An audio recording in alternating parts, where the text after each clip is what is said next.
దళిత బడుగు బలహీన వర్గాలకు రాజ్యాధికారాన్ని అందించిన పార్టీ తెలుగుదేశం పార్టీ అని జిల్లా తెలుగుదేశం పార్టీ ప్రధాన కార్యదర్శి గడ్డం బాలయ్య యాదవ్ తెలిపారు. టీడీపీ 43వ పార్టీ ఆవిర్భావ దినోత్సవాన్ని కురిచేడులోని పార్టీ కార్యాలయం ఆవరణలో పార్టీ మండల ప్రధాన కార్యదర్శి గంధం గురునాథం ఆధ్వర్యంలో ఘనంగా నిర్వహించారు. పార్టీ జెండా ఎగురవేసి నినాదాలు చేశారు. రాబో సార్వత్రిక ఎన్నికల్లో అధికారమే లక్ష్యంగా ప్రతి కార్యకర్త పనిచేయాలని పిలుపునిచ్చారు. కార్యక్రమంలో మాజీ మండల పార్టీ అధ్యక్షులు మొఘల్ మస్తాన్ వలి, గొట్టపాటి వెంకటేశ్వర్లు, దాసర్ రవి, కోటిలింగం, నాయకులు గణపతి చేసయ్య, కమతా నాగిరెడ్డి, లాయర్ చెన్నకేశవులు, నబీ మస్తాన్ సాహెబ్, దాదా సాహెబ్, సామేల్ తదితరులు ఉన్నారు. పవన్ కళ్యాణ్ నాయకత్వం,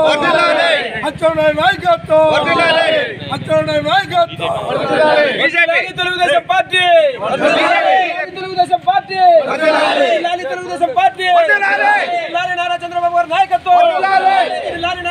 ఈరోజు రాష్ట్ర వ్యాప్తంగా తెలుగుదేశం పార్టీ ఆవిర్భవించి 43 సంవత్సరాలు అయిన సందర్భంగా ప్రతి మండల కేంద్రంలో కూడా తెలుగుదేశం పార్టీ జెండాని ఆవిష్కరించి తెలుగుదేశం కుటుంబ సభ్యులైన తెలుగుదేశం పార్టీ కార్యకర్తలు ఎంతో ఉత్సాహంగా పాల్గొని ఈ కార్యక్రమాన్ని జయప్రదం చేస్తున్నారు.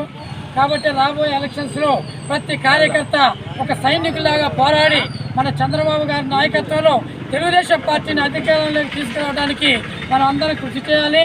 మనతో పాటు మన కూటమి పవన్ కళ్యాణ్ గారికి, అలాగే లోకేష్ గారికి, మరి జాతీయ బీజేపీ పార్టీ వాళ్ళు కూడా మనకు ఎంతో కూటమిలో ఉన్నందుకు సంతోషకరాన్ని వ్యక్తం చేస్తూ రాబోయే ఎలక్షన్లో ప్రతి ఒక్కరు కూడా ఎవరికి భయపడకుండా, ఎవరికి ఏమి లొంగకుండా మరి ఒక సైనికుల్లాగా పోరాడాలని మీ అందరికీ తెలియజేస్తూ, ముఖ్యంగా తెలుగుదేశం పుట్టింది మరి బీసీ, ఎస్టీ, మైనార్టీ వర్గాలకు కాదు.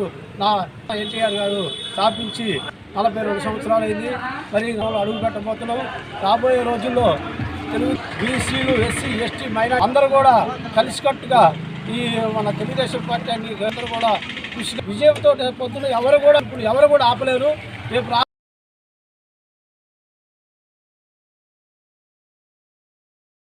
పరిపాలించింది. ఆ అట్టడుగు వర్గాలు అలిగిపోయినారు. వారి కోసమే ఎన్టీఆర్ గారు 1900 పార్టీని స్థాపించి దేశంలో